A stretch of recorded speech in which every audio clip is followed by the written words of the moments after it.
had a lot to say. In fact, so much that we don't have time to show all of his remarks. But we do have a short version, right? We do have a shortened version of his remarks, so please watch the screens. Thank you.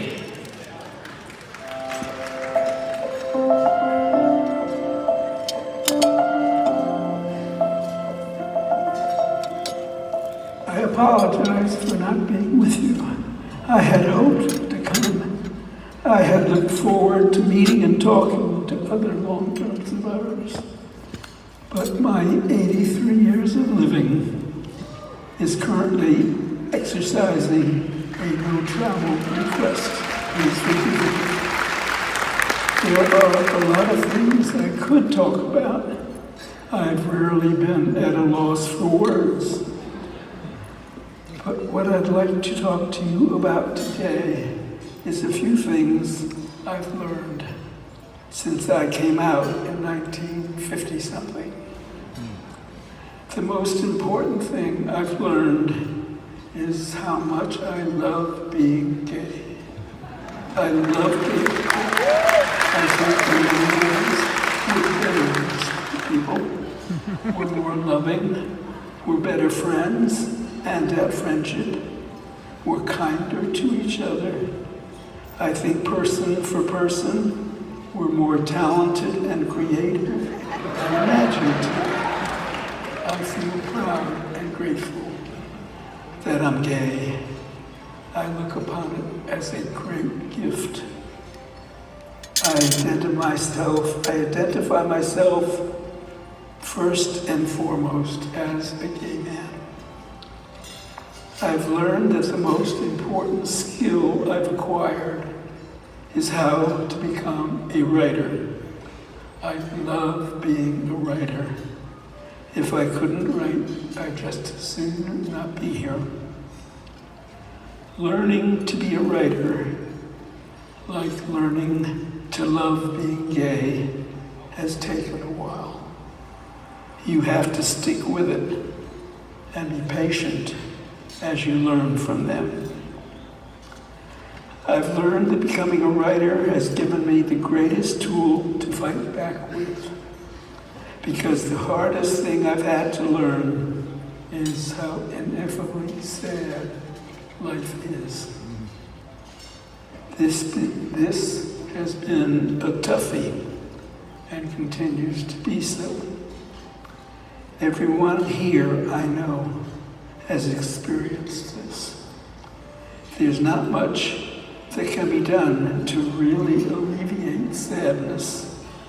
It's here to stay, and we should learn as much as possible to not deny it. It helps a lot to do the kind of work we're all doing.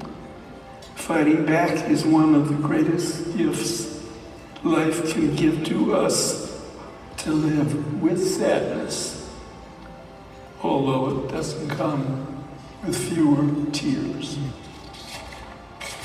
I spend a lot of my time thinking of the sadness of our lives. I've written about this AIDS plague since its beginning. There's not a day that goes by without my learning about it, where it came from, precisely who our murderers have been and continue to be. I add or revise this history every day. My history of homosexuality, which I call the American people, well, I'm still refining volume 2. It'll be out by Christmas 2019, and then you'll have over 1,000 pages of what I think we've been through. I do think we have been murdered. In fact, I have no doubt about it. AIDS was allowed to happen, and in many ways it still is. As the late, great Dr. Matilda Krim always maintained, AIDS has been allowed to happen. Learning this has, of course, contributed mightily to my sadness. It's also made me very angry. I've learned that anger is one of the great gifts and finest tools anyone can have in any arsenal of life. Anger is not only healthy, it's essential to living through sadness like we've been going through. Without anger, there's no effective way of fighting back. Fighting back has become the backbone of my existence, the reason for my living. If we don't fight back, our opponents and enemies won't pay attention to us. We become invisible, non-entities, disposable. We get nothing when and if we don't fight back. As a people, this is a lesson for our survival we've not mastered sufficiently. I know everyone here thinks she or he is fighting back. I believe your motivation is founded on love and fairness and decency. You believe there are good people in this world supporting your efforts, and like good neighbors, doing unto others is what you do. I fear that you don't believe in this efficacy of anger, its necessity. You prefer to believe in the power of love.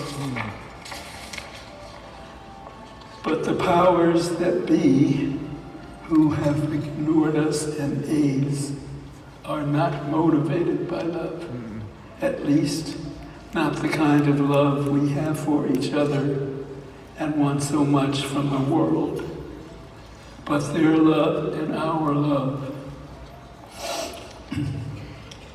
are not the same, and probably never will be. This is also life's great sadness. It will never be conquered by love. The most awful lesson I've had to learn is recognizing hate. We who are gay and or with AIDS refuse to face up to this fact. We are hated. I am frequently criticized for saying this so bluntly, that we are hated. I do not mean dishonored, ignored, ridiculed. I mean hated. And this hate increases with every administration, with each passing day. People of color, of course, have witnessed and lived with this much longer than I have. But gays and people of color have been hated since the very beginning of America. What does one do with this hate? Just to call it a great sadness is a waste of time. As I said over and over through the years, we will always have enemies. Our enemies are not going away. Fighting back effectively requires facing up to and against hate. I also learned over the years of this plague that anger has brought us more tangible results than being loved and good little boys and girls. Every AIDS med out there we got because of our anger. But it took us too long to get angry enough to fight back for these drugs. With such success, why did we stop being angry? Why did we stop fighting back? Many of you think that we did and do fight back. Just staying alive was indeed fighting back. But we got the antivirals and we stopped fighting back and turned our energy, as you have, into helping each other with love.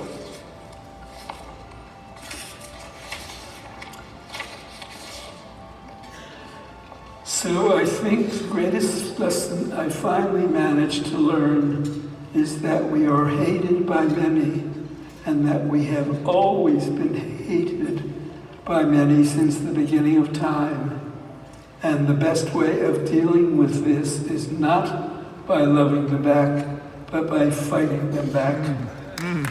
This is only implies that nothing has changed, but rather that hateful attitudes and ideas are durable and tenacious facts of our national life and always will be a part of our legacy.